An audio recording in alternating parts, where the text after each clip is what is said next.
Hi everyone, welcome to our channel. Today we're going to discuss a very interesting topic, photography.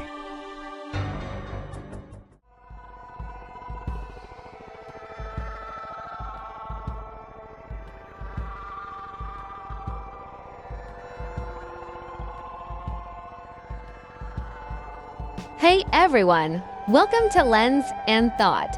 I'm Ultrafat, and today we're diving into something super cool, how Buddhist philosophy and artistic photography are actually kind of a match made in heaven, or nirvana, or, well, you get the point. At first glance, these two things seem totally unrelated, right?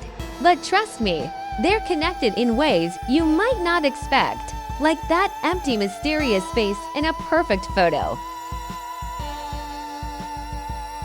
So, let's take a few different angles, pun intended, to explore how photography and Buddhism might strike up this curious cross-disciplinary dance, a shoot and meditate kind of situation, if you will.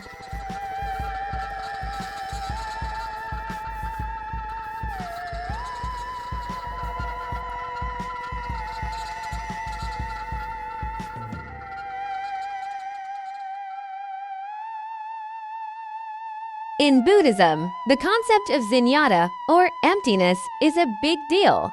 And it's a lot like the photographer's favorite technique of negative space. You know, those parts of a photo where there's apparently nothing going on. But the absence of content is precisely what makes the image feel complete. It's like going to a fancy restaurant, and your plate is mostly empty, but the lack of food somehow makes you feel more sophisticated. In photography, negative space isn't just a literal void. It creates a sense of calm, allowing the viewer's mind to roam freely within the image. Just as emptiness in Buddhism invites contemplation. When you stare at a landscape-dominated photo by a vast sky or a quiet body of water, you're not just seeing the world, you're experiencing a kind of inner stillness. It's the photographic equivalent of a Zen koan. The less there is, the more it makes you think. In this way, negative space can echo the idea of emptiness in Buddhist philosophy, which is not the absence of meaning, but rather a field of infinite potential. It's like staring at the blank spaces in a minimalist photo and thinking, should there be a tree there? Or, why is this so empty? But then, after a moment, you might have your own little flash of insight. Aha, it's not empty. Or maybe just a puzzled expression. Both are valid.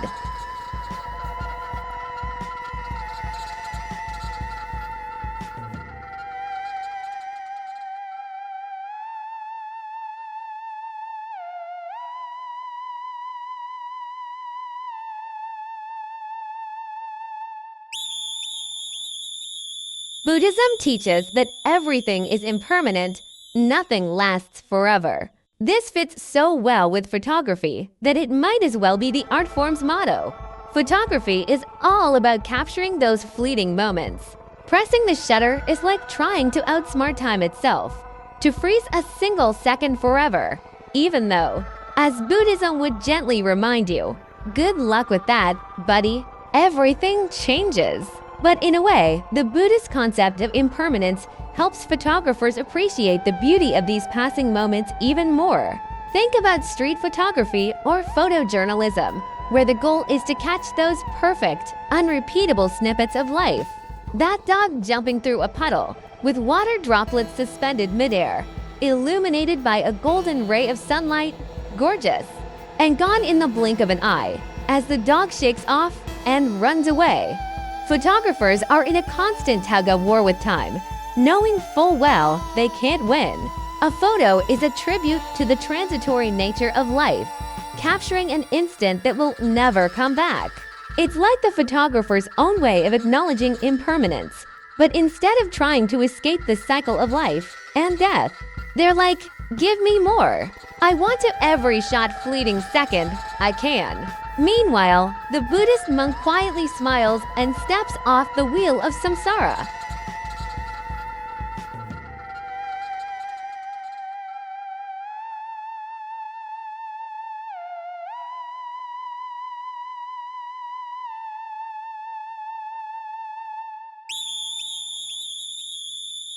Vipassana, or insight meditation in Buddhism, is all about looking inward and observing the mind's workings. Surprisingly, this has a lot in common with how photographers approach their craft.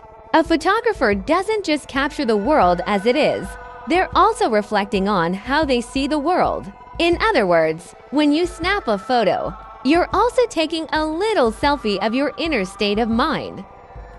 Photography isn't just about technical skill, it's a spiritual exercise too. Like a Buddhist meditator sitting quietly and contemplating their thoughts, a photographer gazes through the viewfinder and contemplates the world. Why do I always shoot in moody black and white? Why am I drawn to empty streets at night? Your photographs are really just your mind, projected onto film or a digital sensor. Take the photographer Daido Moriyama, for example. His black and white street photos are gritty, full of stark contrasts and blurred motion. It's not just a visual style, it's Moriyama's inner world, spilled onto the streets of Tokyo. His photos scream existential exploration, much like the Buddhist practice of insight meditation, where you observe your thoughts and slowly begin to understand your true self. Every shot is a little breakthrough. Oh, that's me.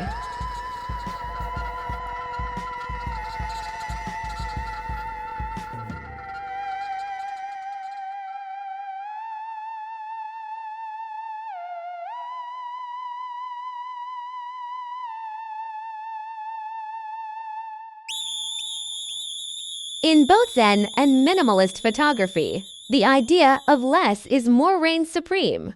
Zen art, like its cousin minimalist photography, strips away everything unnecessary to get to the essence of a thing. There's no need for elaborate setups or overly busy compositions. A single line, a shadow, or one lonely tree in an otherwise empty landscape can speak volumes. Zen says, "You don't need much to say a lot." A great minimalist photo can be so simple that it leaves you wondering, did I miss something? Or is this the whole point? Kind of like staring at a Zen garden or a haiku. Few words, vast meaning. The emptier the scene, the more room for the mind to fill in the gaps.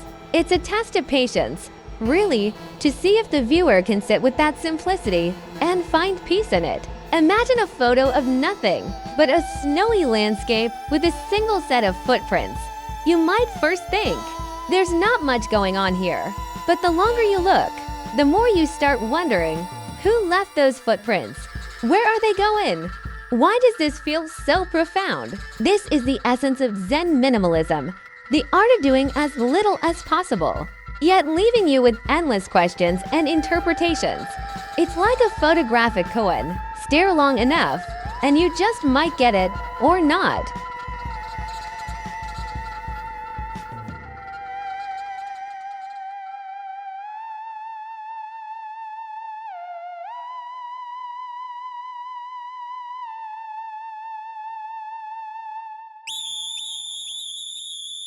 And finally, let's talk about enlightenment in Buddhism.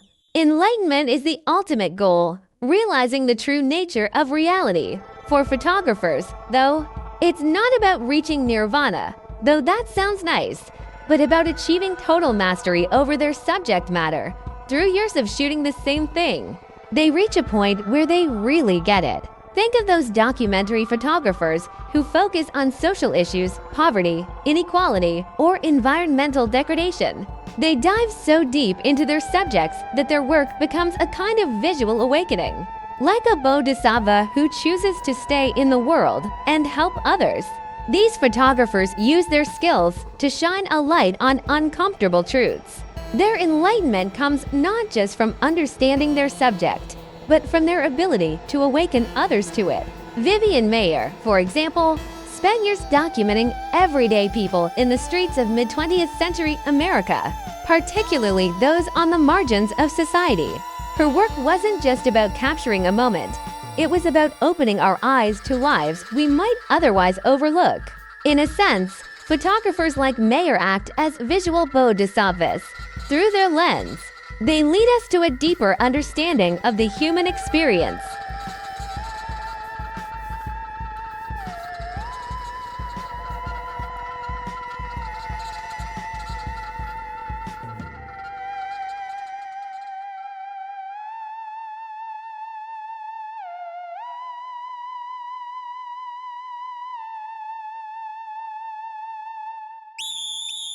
In conclusion, if you can ever really conclude something so deep and vast, Buddhist philosophy and photography have been quietly doing a little philosophical tango for centuries.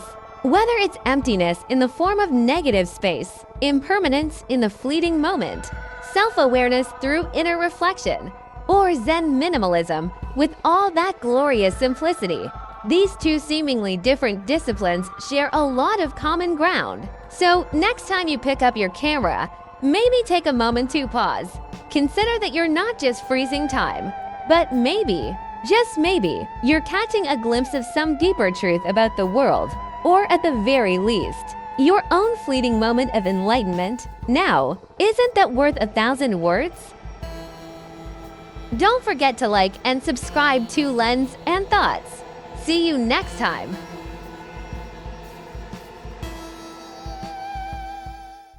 Thanks for watching. Don't forget to like, subscribe, and share. See you next time.